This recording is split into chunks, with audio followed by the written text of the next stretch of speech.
slowing down of the play. Not at all. Well, the bell has sounded, and Nordibek chooses e4, Sicilian from Wei Yi. Will we see a Najdorf? It's been a while since I've actually even pronounced the word Najdorf. Oh, Well, queen no, takes because d4. Queen takes d4 played. So poor Gary Kasparov, he's in Poland watching the games, and he can't even see his favorite Najdorf on the board. Bishop e2.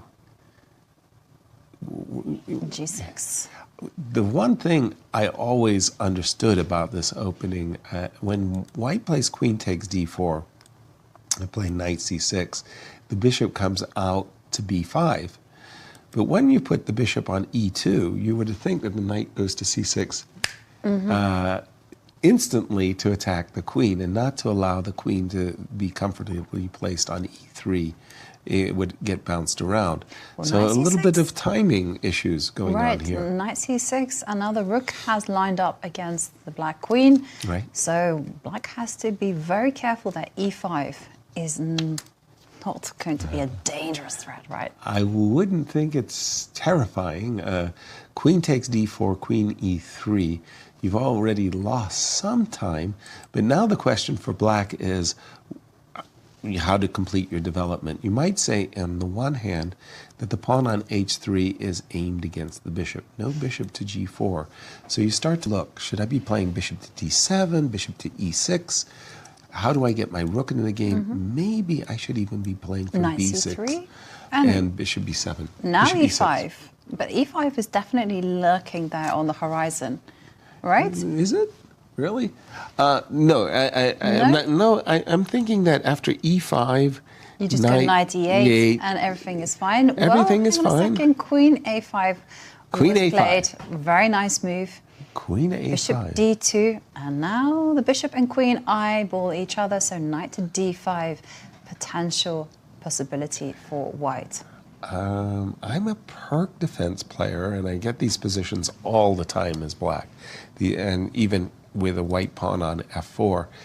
And here, I'm a big fan of bringing the rook around, queen c5, not queen b6.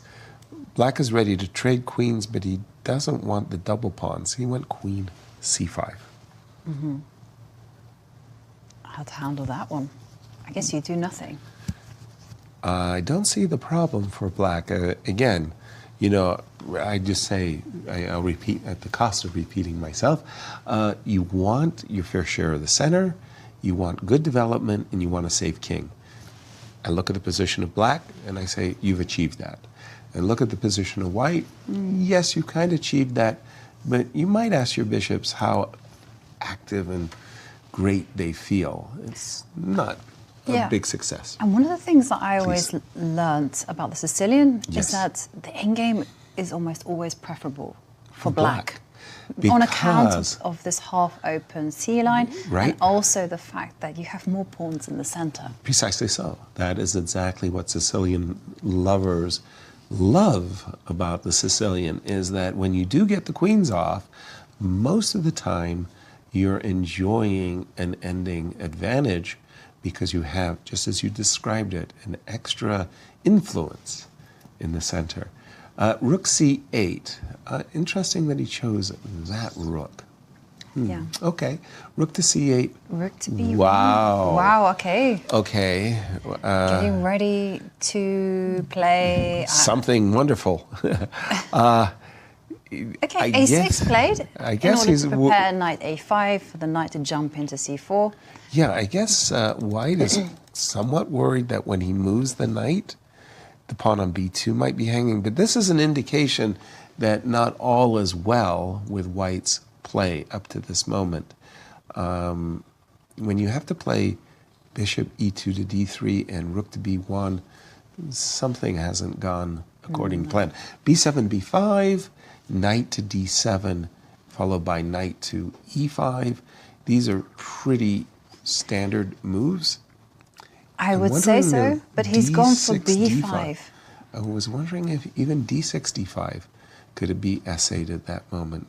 Also a break that black likes to achieve in the Sicilian. b5.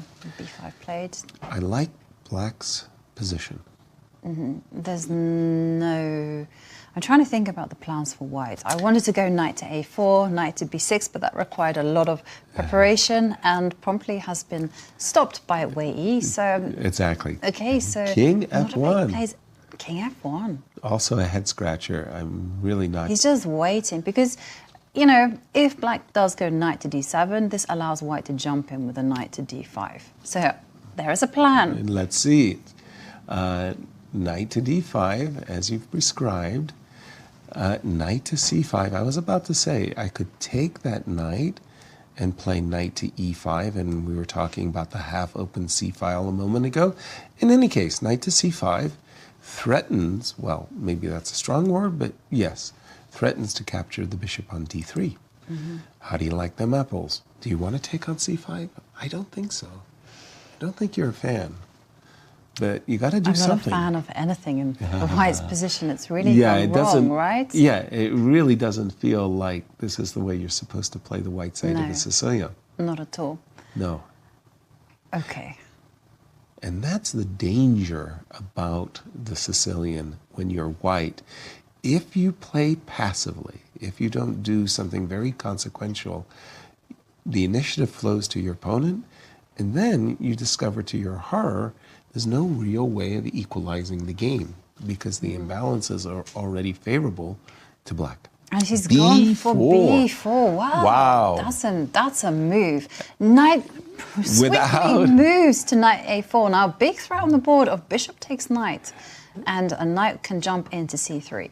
Yes, but that is a shocking move that you don't even play knight takes d3. Why didn't he play knight takes d3? That looked like a great move. And I'm looking at my computer and I can see that it's been awarded. And yours as well, a double question mark. Oh, yes. Oh, yeah. So now... So there must be something like knight to c3. What about knight takes knight first? Or, well, I was going to trade rooks. Knight c3, knight takes c8, rook takes c8. So I can always take one of your two rooks, right? But there's a problem. The rook on b1 is We've been told tender. Knight takes knight, bishop takes knight, and bishop a2. Yes, that's, yeah, the rook. Oh, but black missed it. He missed it. Well, missed it is one thing. This is actually still a very strong position for black. Black is looking at this marvelous, marvelous play along the c-file. He's got rook to c3, he's got bishop to c4.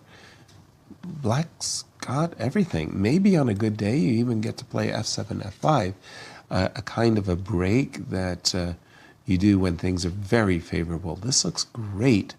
Once again, Wei Yi playing boss chess. He may have missed bishop a2 though.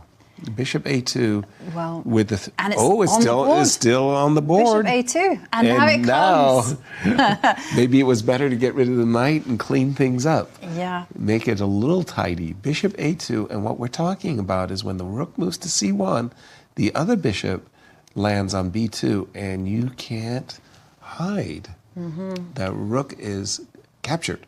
And Nordibek ticking to under the minute mark, and he has to give up material. So the clock times again, sorry? So Nordibek has 50 seconds left on the clock, ticking down. Wei Yi, all the time in the world. So it seems 2 minutes and 8 seconds. This is not a game that Nordibek is going to be proud of. He has not played this well, got himself into trouble out of the opening. And he's been forced to give up an exchange for, well, quite frankly, a lot of nothing.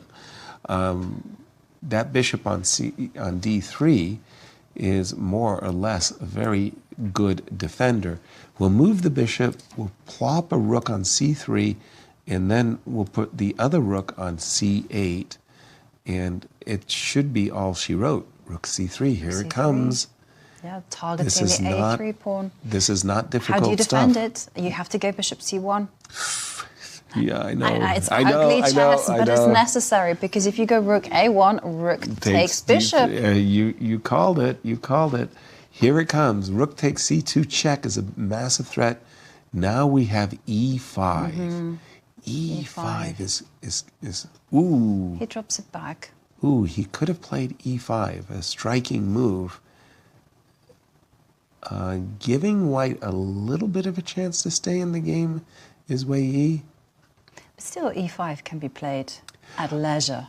Well, yes, but he could have played it when it was winning. That's true. Like bam, wins. Well, now look at this. Bishop comes to f2. Okay, Again, tickling the you G-pawn. can't allow black to open up another line, so you have to go. Oh, he's played G4. He's invited bishop back. I thought bishop e2 was forced. Yeah, with the open H file, you can now play bishop back to d4. And, well, okay, white's scrambling, doing his best to get something going for himself. And we do have a first result. It was a draw between Anish and Lukash. Very good.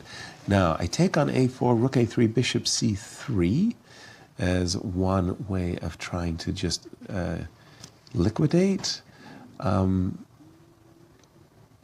But I must say, Wei Yi is making things difficult for himself here. Well, he goes for g5. Okay, that is a very, very peculiar move. AB? Yeah, I'm going to suggest AB. What is the idea of g5? It remains a mystery. Why doesn't he just grab the pawn on a4? Rook a3. He has to play rook. B5 takes a4, rook a3. And he's played rook b6, but you could have always played g5. Why in that particular moment did he do it? Not sure. Rook comes over to h8, c3. Nordibek is fighting here. Oh, big time. And after the move, rook a5. Okay, rook a7. Pay attention. I mean, things could really suddenly go in white's favor. 18 seconds. He moves his king up to e2. Okay, e6, just to stop. Rook takes e7. I thought Nordibek was going to play rook a5. Yeah. He forced black to improve his position with e6. I guess. But now what to do? 19 seconds. Rook c6, and Nordibek quickly moves his rook back to defend the c-pawn. And here comes Wei Yi's rooks. Yes, indeed. Those exchanges are worth more than a bishop, and we're about to discover why. Rook f2, rook h2 on the agenda. c4, rook f2. Now rook g2. Rook g2. Oh, bishop, there was a rook h1 sighting. Rook h1 mate. You couldn't take the bishop. Okay, he's pushing his pawns desperately, but the rook will come to h1. The bishop must block the check. You take on c5 and play bishop to g3, or you go rook to g1. Oh, it's game over. Rook g1. Rook. You're a rook up. Yes. And here goes. Yes, he's done it. Nordibek advancing his pawns, but hopeless. And here comes the checkmate. Exactly. Rook c1 threatened.